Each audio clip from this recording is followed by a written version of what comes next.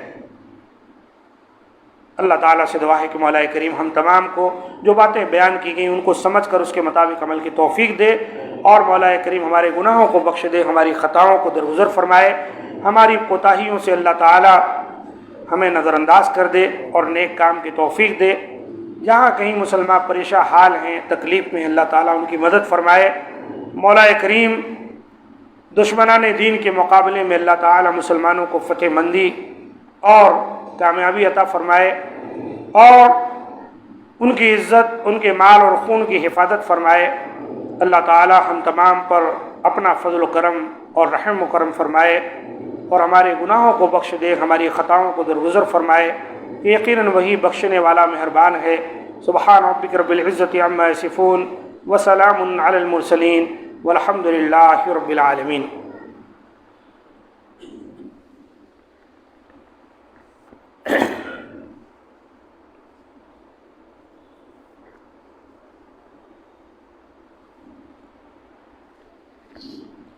الحمد للہ رب العالمین والصلاة والسلام علی